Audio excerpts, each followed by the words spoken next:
Howdy healers, welcome to Zero to KSM Hero, a series where I'll be attempting the Keystone Master Challenge in patch 9.1.5 on a brand new healer. The rules are simple. For the Alliance, least favored healer, least popular covenant, only moderate help from main character allowed, no linking raid or IO to main character, hugging only, and finally the challenge must be finished before posting the first video to avoid any external help or assistance, and of course for the sake of integrity. Hey fellas, welcome back. When we parted ways last time, we just started leveling in the grind to hit 60, so today we're gonna pick up there and zoom straight to level 60. Boom! Just kidding. I took the time to record the leveling process, and while I don't intend to use all the footage, because obviously there's a lot of it, I did observe some interesting things during this period of time, and kind of want to document the journey in a realistic, but still hopefully interesting way. If you want to skip this part, you can just find the timestamps in the description below to jump ahead to the part where I hit 60. Naturally, the first thing I did was jump into my third dungeon, Razorfen Crawl. I hit level 15 at the end of this dungeon and then took some time to fuss with my tooltip add-on, Tiny Tooltip, because one of the internal files was outdated and I needed to move the anchor point up slightly so that it stopped overlapping details. To be honest, I don't think this matters that much, but my brain can be just really fussy about these things, so I went ahead and took care of it. After this, I jumped into dungeon number 4, Black Fathom Deeps, and by the end of the dungeon, hit level 17. I trained in alchemy because I'll want this when I hit 60 anyway, and queued into a long round of dungeons. Number 5 was Scarlet Halls, where I hit 19 at the end of the dungeon. Number 6 was Foul Spore Cavern in Maradon, where I hit level 20. Number 7 was Lower Blackrock Spire, where we had to 4-man most of the instance, honestly with no real issue, and I managed to hit 23 by the end of it. Number 8 brought us back to Earthsong Falls in Maradon, where I hit 24. Then I stepped into my 9th dungeon, Gordok Commons of Dire Mall. We 3-manned most of this dungeon, and honestly had a great time. So what kind of happened is I zoned into an in-progress group, where some people had been leaving and re-entering, and the queue got kind of messed up, and it's like that sometimes, especially for these dungeons that nobody likes to do. The Dire Mall dungeons tend to be dungeons where when people zone in, they may just leave the group because they can be kind of long and tedious, and this is one of them. So the guys that I was with, they were true gamers. Sadly, Voodoo did start to bug out and made things really difficult to heal because I'm used to relying on Voodoo for the range check, and the range check is what bugged out. But we made it through the instance with a lot of pro gamer moves, using crowd control. And which you think would be silly, but honestly you don't see it very often in leveling dungeons, and in general, I mean, when things go to hell, you don't see a lot of the DPS jumping in to try to control the mobs so that we don't wipe, but they did a great job. I was honestly impressed. Nobody quit even when things got rough or we died or whatever. We just pressed on. It was probably the most interesting and honestly fun regular dungeon that I ended up in. Everybody was wonderful in the group, and I managed to hit 25 in there. In fact, it was so awesome that we ended up re-queuing with our replacement team that we got at the last second, and we got Sholemans, my 10th dungeon, where I hit 27. I did end up adding my new gamer pals to the friends list. And then, we never spoke again. As you do. If things seem slow, the reality is that it is. Leveling this way is not even close to the fastest way to level. In fact, actually, if you're interested in one of the faster ways to level for your average pleb, you should check out Croc and Latte's video on leveling Hoarder Alliance in less than 7 hours. I've been trying the route out, and honestly, it's pretty fast. And there's hardly ever any competition there. Just because nobody wants to quest, I guess. I don't know. I know that dungeon leveling is not the fastest way, but for this character, for my first character that I'm trying to get to Keystone Master, I kind of wanted to be sure that I knew the class very well before I jumped into dungeons at level 60. And okay, that might seem a little silly because I said in the last video that I had a lot of alts that were healers, and I've played Mistweaver before, and I do indeed have a level 60 Mistweaver. However, it took me a long time to get her to level 60 because I didn't really play her very much. I wasn't that big of a fan of the typical Mistweaver playstyle, I guess, or something. Monk just didn't click with me, so it was the last healer that I ended up getting to 60, so I would not say that I'm even nearly as knowledgeable about Mistweaver as I am about even Druid, even though I'm probably equally comfortable with the class. Just, I don't know. It sounds silly, but it is what it is. So I wanted to be sure that I had the chance to get used to healing on a Mistweaver and like slowly so that I wouldn't forget about abilities that I got and I could kind of try to weave them in as I went. So, you know, that's why I'm dungeon leveling. And you know what? I tend to enjoy dungeon leveling. So maybe I'm a weirdo. So dungeon number 11 was the main gate Stratholme, where I hit 29. Dungeon 12 took us into the Dead Mines, where I hit 31. Dungeon 13 was Wailing Caverns, where I reached 32. And then I trained flying and got into an in-progress Razorfin crawl for my 14th dungeon, where I hit 33 at the very end. Number 15 was Razorfin Downs, also known as Blackthorn's Lieutenants, which got me to 34. Number 16 told me that the queue was too long and asked if I wanted to queue for any dungeon in the game, which, let's be honest here, should probably be an option, like, no matter what, for everybody. But anyway, I said, okay, whatever. At this point, like, I'm not gonna wait patiently. I might as well just get whatever group pops up, right? Unfortunately, I ended up in the Mother Lode, where I didn't level at all. It's not really a surprise since there aren't any quests there, but still kind of disappointing. For Dungeon 17, we went back to Cataclysm Dungeons to wander into the Stockades, where I was able to hit 35. I took a break after this to fiddle with my keybinds and ended up adding 2 new ones, Shift T and E. Now, E is usually a strafing key, but I strafe with right-click and A or right-click and D on the keyboard, so I thought it might be a good idea to repurpose the keybind to something I was actually inclined to use, as it's a pretty easy key to reach for me, and I need all of those I can get to avoid causing pain to my hands. I hit another hurdle with the Q and ended up in Etaldazar for my 18th dungeon, where I was able to hit 36, and then did Scarlet Halls afterward, where I hit 37. My 20th dungeon was another Q issue type of dungeon, so I wandered into Temple of Sethralus and ended up with a tank who literally never used charge even once, and was definitely high enough leveled to have the ability. Now, I don't blame him for not using it, as he clearly had no idea what he was doing and was struggling very hard on the Mario part of the dungeon.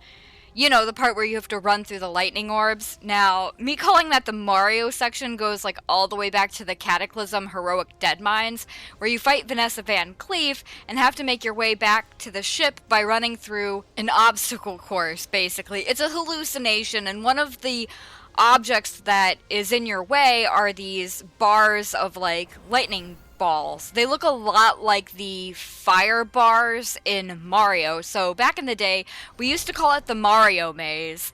And it was a pug killer, or at least it was embarrassing to be in there and to fail the Mario part of the puzzle. So, because it was, I mean, looking back, it was pretty easy, but, you know, it got a lot of people back then, and in Temple of Sethralus, I would argue it's worse than the Mario Maze and Heroic Dead Mines, and this is something that new players are facing. So, anyway, it wasn't a struggle or anything with this tank. It was just kind of a slow dungeon. Mostly, I just feel kind of bad for players who struggle a lot with these sorts of mechanics, particularly new players. There's just no worse feeling than struggling through something like this while everyone else waits for you at the end and, like, you know that they're watching you. As a general rule, I found that the Battle for Azeroth dungeons just aren't very friendly for new players. And, of course, that's where all the new players get sent, right? They're not I mean, they are great dungeons aesthetically, and they have some interesting mechanics, but they're not new player friendly, or at least not very new player friendly. Mechanics might be obvious to your longtime players, but that's only because we've seen and experienced similar mechanics, if not the same exact mechanic, before. New players haven't done that. So, like, how would they know or even think of line of sighting a boss's cast? Do they even know what line of sighting means? If you don't even know the basic concept, like, how are you going to actually put it into practice? How can other people in the group, like your longtime players, like me, like, how can we explain what to do to you? I mean, you could be like, well, hide around this corner and it blocks the cast, right? But that doesn't explain, like, they need to know the term line of sight for later, but it doesn't explain that. There's nothing in the game that explains it. And when you throw new players in with the old ones in a dungeon like this, like, it tries everybody's patience. And I just don't think that's really fair for new players. Like, people can tell you to line of sight or to interrupt in these dungeons, and I think that your average longtime player that is at least a little patient would try to do that. But if you don't even know what those terms mean, how can you apply them? In the Battle for Azeroth dungeon, some of these things can like make or break a group, so having multiple new players in a group can feel confusing and awful, especially if you have people at low enough levels that they don't even have an interrupt yet. I can't imagine being a new player queuing into these dungeons. Anyway, in the Temple of Sethralus, we have a final boss where the end goal is actually not just to kill the mobs that spawn, but also to heal the boss to full health. The dialogue spoken in the fight tells you what to do, but there are very few fights in the game that give you a boss that you need to heal, and none of them are in dungeons except for this one. So imagine being a new player, on a healer, getting shoved in here, and not really having a clue what's going on. It's especially bad that Sethralus is like kind of up in the air, and unless you have friendly nameplates on, like, I don't even know that you would know that she was clickable. Like, it might not occur to you. Like, maybe she lights up or something. I can't remember off the top of my head, but it just seems like a bad idea to put new players in a dungeon like that. You know what I mean? Anyway, after we complete this dungeon where I didn't even get to level, I hit up Vault of the Wardens and Ding 38, then the Dead Mines and Ding 39, fall into Foulspore Cavern in Maradon again, and finally managed to hit level 40 in our 24th dungeon, the Wicked Grotto, also part of Maradon. For dungeon number 25, I got into Ragefire Chasm, but forgot to turn in quests at the end, so I tried to queue specifically for it again to do that, but the queue was insanely long, and I gave up and changed my leveling expansion to the Burning Crusade.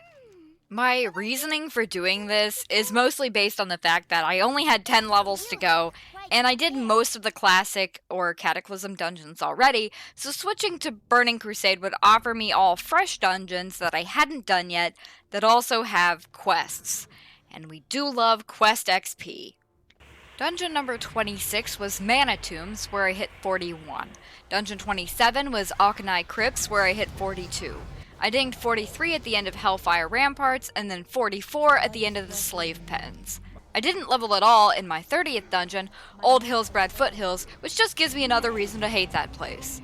I did, however, ding again in number 31, the Mechanar, and reached good old level 45. I just ended up pretty lucky for this streak of runs, as the same tank kept queuing with us for a while, so I got those sweet insta-queues.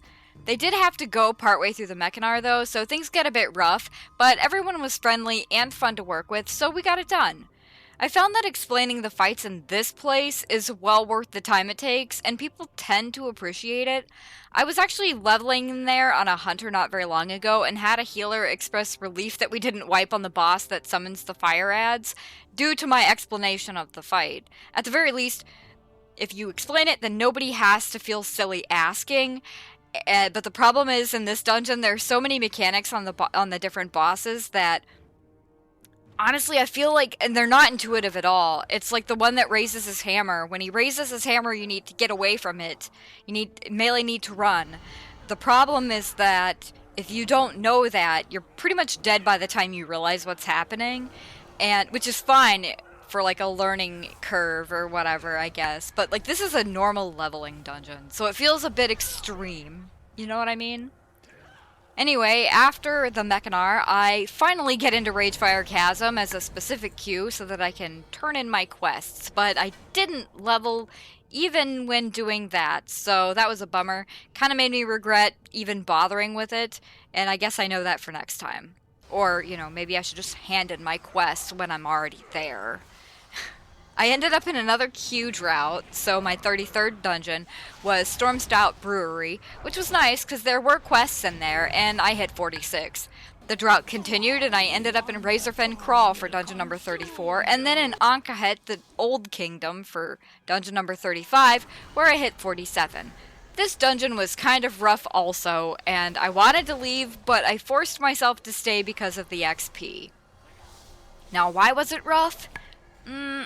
It's mostly just people not really knowing what they're doing and not using their abilities. Similar to the BFA dungeons, where it's not really a place you want new players. Don't really want new players in that dungeon either. But these people aren't new because they at least have 160, but they still don't know where their interrupt button is. So, it do be like that sometimes. And it's not worth arguing about. After this, I wandered into the Black Morass, where I didn't level, and finally Sethic Halls, where I hit level 48. This was another rough dungeon for me.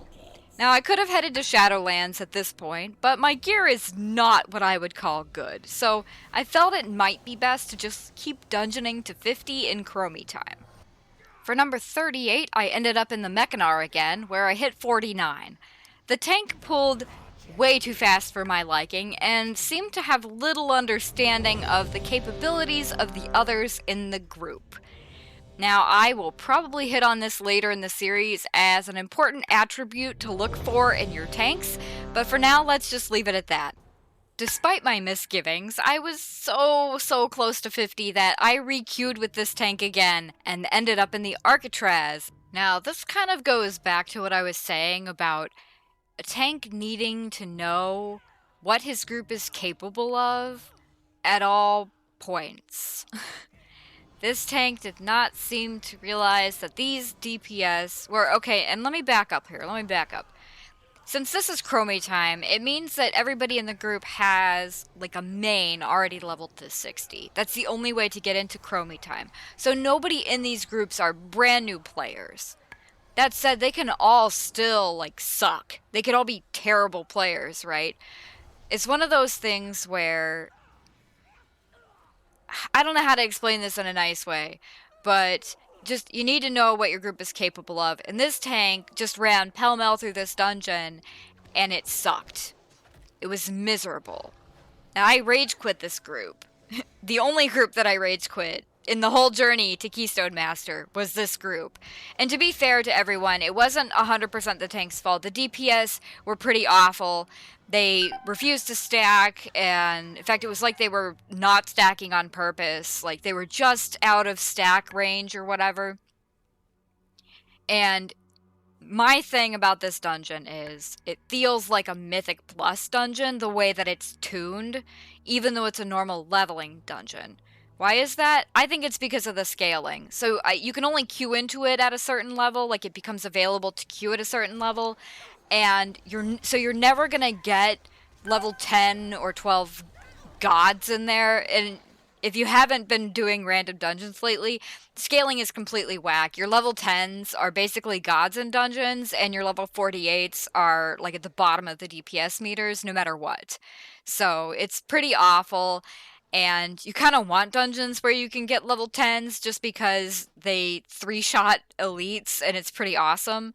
But let's just say that this dungeon was rough. It's poorly tuned, and if you die, you have to go back through the gauntlet again.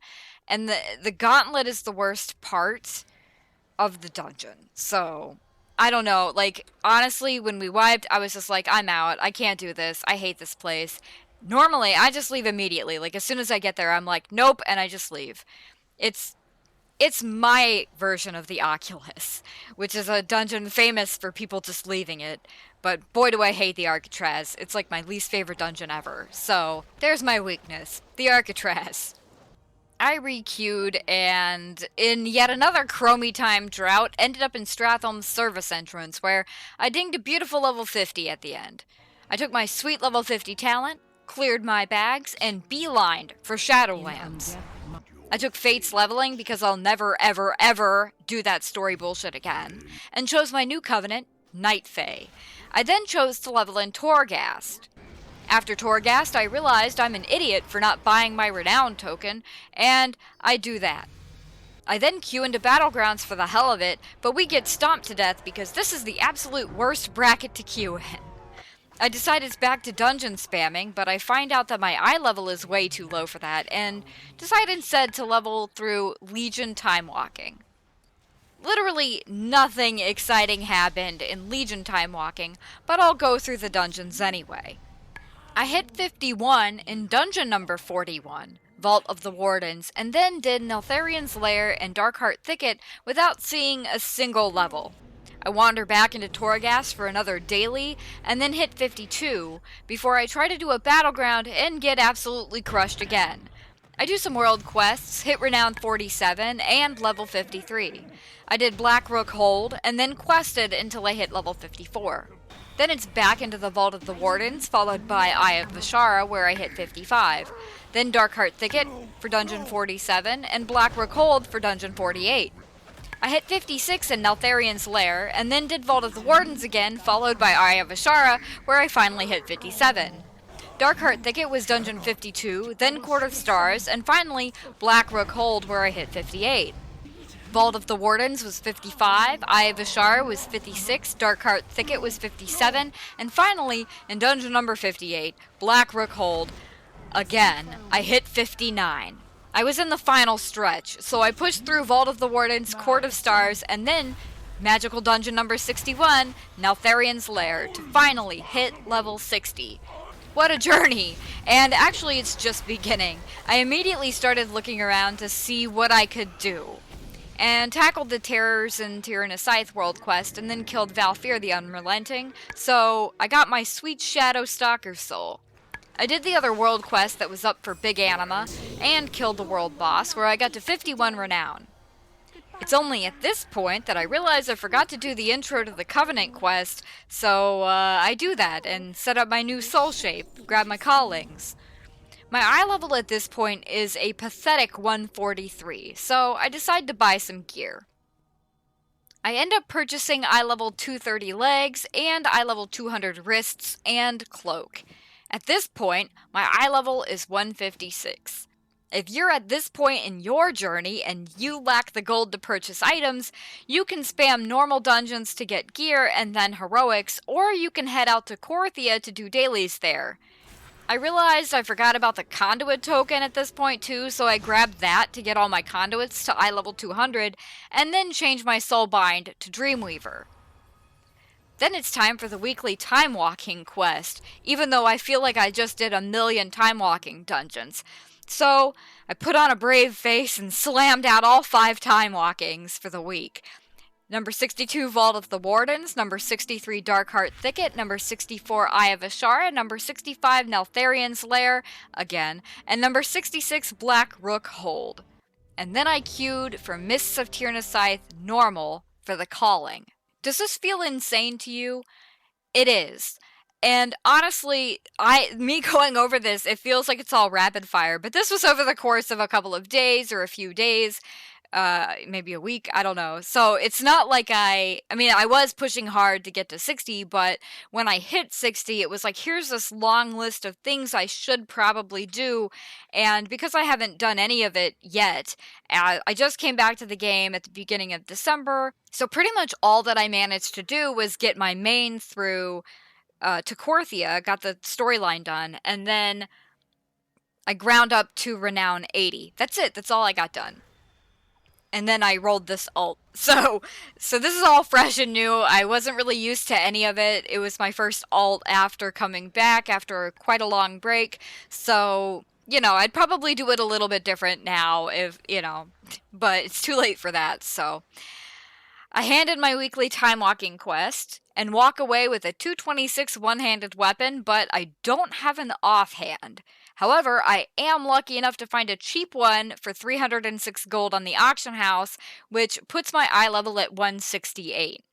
With gold from my callings, I also buy some more 200 pieces, gloves, helm, shoulders, and boots, for a total of 8,830 gold or so. This puts my eye level at 181.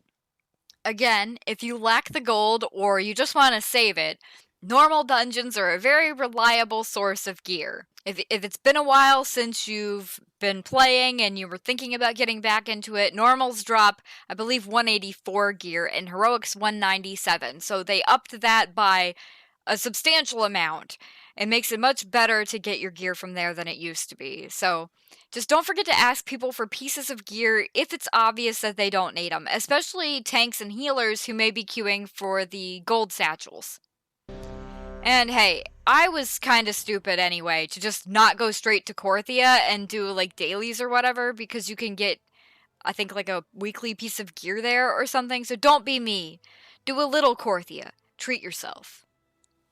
I decided to queue for Mists of Tyrna Scythe again on normal in the hopes of getting the trinket from the first boss, but I didn't get it. This dungeon is the first one I ran after importing a weak aura that shows my stats in the upper left, so you'll get to see that from now on. I think it just occurred to me at this point that some people might find that information useful, and I wanted to make it easy to see. I'll put a link in the description to this weak aura just in case you're interested in trying it out for yourself. After this, I messed around with my conduits and then queued another Mists of Tyrna specifically, where I did not get the trinket to drop, but my warlock did, so I inspected them after I thought about it and then politely asked if I could have it. They were lovely and gave it to me. I wanted to try a Mythic 0, but chickened out because I'm a coward, and instead headed into Torghast where I freed Bane and then Souls in the Mall for the weekly. I found a world quest up that had a 194 trinket and did that. This put me at 193 eye level. I messed with my weak auras and added a Feline Stomp to it, as well as Expel Harm. After this, I unlocked the Rune Carver and did Torghast for Soul Ash, and to get a memory that I wanted, Clouded Focus. I got bored because, I ground a lot of Torghast on my main to get to Renown 80, so I just logged onto my main, boxed up some Soul Ash, sent it to myself. If you have a main, this is probably the best way to do it, honestly, because your main is undoubtedly going to just be better geared and able to just blast through. I then sent myself 55,000 gold to buy a legendary, though I used the gold to buy myself an eye level 200 neck for 1,600 gold, and then spent 30,000 on the wrist base, eye level 235.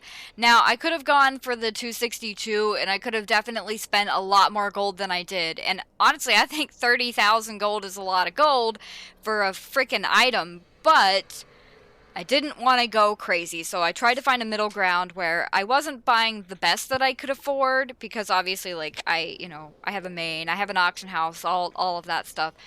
So I went with something kind of in the middle. The highest initial tier, but nothing crazy high. So I made my desired legendary after this, found myself at eye level 196. Used the rest of my gold to purchase flasks, mana potions, and viz pots, and gems for my gear, and finally forced myself to stop being a coward and queue for Mythic Zeros. But wait, before we get to that part, let's look at all the dungeons that brought us here to this point, since I did keep like a table of them, and it's kind of interesting just to see the layout and where the levels fall, so something interesting. Back to Mythic Zero talk. This sounds silly, I know it sounds insane to you. Or at least, it probably sounds insane to most of you. Mythic Zeros are easy, and why would anybody be, like, afraid of queuing into them? But, like, I'm not... I swing between being, like, a very confident person and, very confident in my ability, and then being, like, actually, I'm garbage. I would call it the imposter syndrome issue, but, like, it's really not. It's more like I'm just not a very confident person when it comes to things that I haven't thoroughly done yet. And Mythic Plus is still pretty new to me because I didn't do any in Legion, and I touched one Mythic 0 in BFA, and it was a horrible experience. I was a Discipline Priest, and it felt awful. Like, I could not. It was like constant Shadowmen spam, and I felt like I was doing everything wrong. Looking back, I probably wasn't. When people are just taking a lot of avoidable damage, there's not a lot you could do, but I felt like garbage about that. I mean, for like 6 months, I didn't queue for another Mythic 0 or anything. So my first Mythic Plus, I actually didn't even do until this expansion, and it was on my Hunter, and obviously I never really got higher than a 10. Even in the 10, I was like, I shouldn't be here. I have no right to be here. I'm garbage. Why am I here? And the point is that, like, I just want to be very clear that, like, I am doing this and I have anxiety. Anxiety is going to keep this slow because I don't feel like I'm not comfortable enough with my class to just jump into something high leveled. I won't even take the risk at this point of queuing for, say, uh, a +6 because I feel like I don't even belong in a +2, let alone a +6.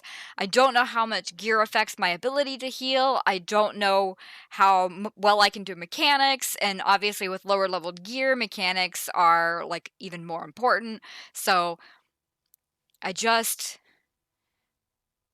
I wanted to take it slow. I wanted to take it really slow. So I do queue for zeros. I finally get accepted into a Halls of Atonement 0 that's actually in progress. I'm even summoned in. So this is where the journey truly starts. And it's probably what you've been waiting for this entire time. So welcome into those who time skipped up to this point. I really don't blame you. While the dungeon rolls, because it's just a 0 and I don't really want to like waste my time talking too much about mechanics in a dungeon that's like actually in progress anyway, I'm just going to talk about some of the things that I did and why, since I just skimmed over them in my, like, I don't know, the last however many minutes of this. So we briefly talked in the first video about Night Fae, but I want to reiterate here that it just seemed to be the least popular Covenant choice for Mistweaver monks at the time, and that's why I chose it. I went with Dreamweaver as my soulbind for a couple of reasons. Like, I mean, obviously he's pretty good for healers, but he also has a built-in cheat death ability, which should be super useful to me, not just because I don't have the greatest reaction time, but also because I'm not super familiar with the damage patterns for the dungeons yet, and at this time I'm actively scared of several of them. I'm looking at you, Theater of Pain. I'm actually planning to keep a tally of how many times using Dreamweaver as a soulbind saved my group a wipe. So now I want to talk about my legendary choice, because I know that some of you are like, about that. Clouded Focus works like this. Healing with Enveloping Mists or Vivify while channeling Soothing Mists increases their healing done by 20% and reduces their mana cost by 20%, stacks up to 3 times. When the Soothing Mist channel ends, this effect is cancelled. There's nothing in my rules against using the best in slot legendary for Mistweaver, but I actually went with the legendary that was just easiest for me to get at the time and seemed to work well with the style of healing I was going for. I said at the beginning that I would be speccing my Mistweaver as more of a ranged healer, so the thing I want the most in both my talent choices and my legendary is, you guessed it, pure healing. I chose Clouded Focus because I hoped it would give me the insane throughput I needed in random dungeons while also helping me save a bit on mana. Now, to briefly go over talents. These are definitely not the recommended talents for Mistweavers, but again, I'm going for more of a solid healing build over any kind of DPS to heal one. Mist Wrap was taken just because I wanted something passive. I like to take Tiger's Lust on pretty much every monk I can take it on, so that I can dispel roots off of myself, speed along a tank, or catch up to the tank myself. Mana Tea is a great way to pump healing without going completely out of mana. Ring of Peace has so much utility, I feel like I'd be stupid if I didn't take it. Diffuse Magic gives me an extra magic dispel for myself. That's literally the main reason I took it. Summon Jade Statue gives a little bit of a boost to Soothing Mists, which I think works well for me. And then I have Focus Thunder, which gives me 2 charges of Thunder Focus Tea. There's nothing particularly fascinating about these talents. I just wanted to kind of like be transparent about what I chose and my very simple bits of reasoning. Again, going for more of a pure healing build because pugs are just so unpredictable. I doubt my ability to heal people through stuff. So I want to make sure that I can do it because my job is to keep the group alive, and if I can't even do that, then I sure as heck can't contribute to damage.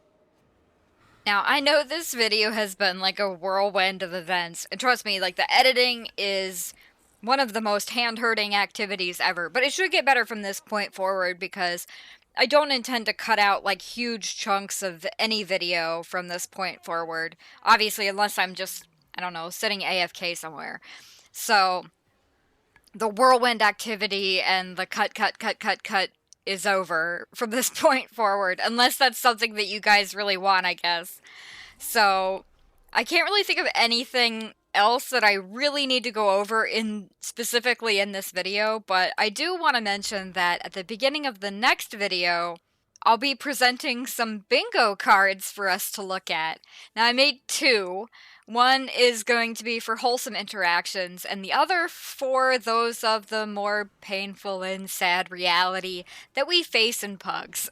I'm kind of curious to see which one of the 2 ends up getting a bingo first, or I guess if any of them actually do, though I'm sure that they will, since I tried to pick more common things that will happen.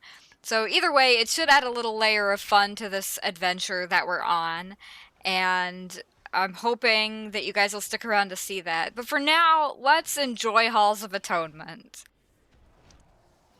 Halls of Atonement is actually one of my favorite Shadowlands dungeons. I don't know if this is a popular or unpopular opinion, but I think it's one of the easiest dungeons in the game. That's why I like it. Is that childish? I mean, maybe, but it's also true.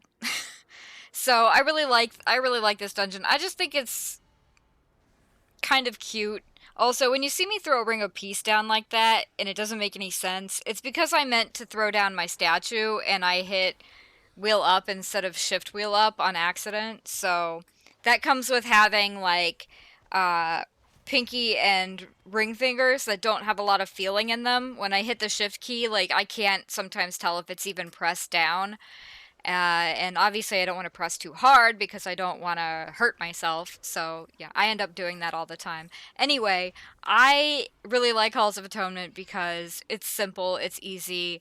I also think it's enjoyable. Like there's some scary trash in here, but it's also kind of an open dungeon. Like we're in this building right now, but I feel like there's plenty of space to move around. Like I don't feel claustrophobic in here. So I don't know, I just enjoy this dungeon a lot. So I'm pumped to be here, and it's one of the ones that I'll queue for and not worry about as much because I just have more confidence in being able to do it correctly. So something interesting that just happened on that little mini boss before Lord Chamberlain is that you'll see this a lot, I think, in random groups where people want to Zerg the mini boss down, but you have to have the right amount of DPS to be able to do it, or he's able to heal back to full. And honestly, the second he heals back to full one time, I think is when you need to give up and just go kill the ads. The ads are what enable him to heal back to full, so if you kill all the mobs off in that big cathedral room, then he can't heal back to full and you can just kill him. So you'll see that a lot where people fail to take him down in one hit and just go to the mobs. The higher level you get, the less people are likely to even try it because it becomes impossible to do at a certain point. Now, this Ritual of Woe really got me. I mean, I just didn't expect it to do that much damage. And, like, honestly, in hindsight, looking at it, I'm like, well, I have cooldowns I could have popped here to make it a little bit easier on myself. I just, after the first one, didn't really do much, probably because my DPS were using cooldowns. I just didn't really think to use anything again. So that was a lesson learned, I can tell you that much. Anyway, we have our first mythic done and out of the way. And that means that actually it's the end of the video. I was going to include another Mythic Plus at the end of this, but honestly, I just felt like it was probably make the video too long, and I want to try to stick to 2 videos a week, so if not more. And I felt like the easiest and best way for me to, like, one, make sure that DaVinci Resolve doesn't crash on me, and two, make sure that the video gets out in a timely manner is to actually just wrap it up at this point. So the next videos will have more than one Mythic Plus dungeon in them. I'm thinking maybe between 2 and 3. But if one of them's really short for some reason or nothing happens at all, I'll probably try to put more in. I'm not here for like metrics or I don't know, whatever people do on YouTube. So I'm just much more invested in getting these like done and posted so that people can watch them. So thank you so much for watching, everybody. I hope to see you in the next video. I hope you'll come back and join me for more of this adventure of mine. Remember, we'll have bingo cards. So until then, take care of yourselves and happy healing!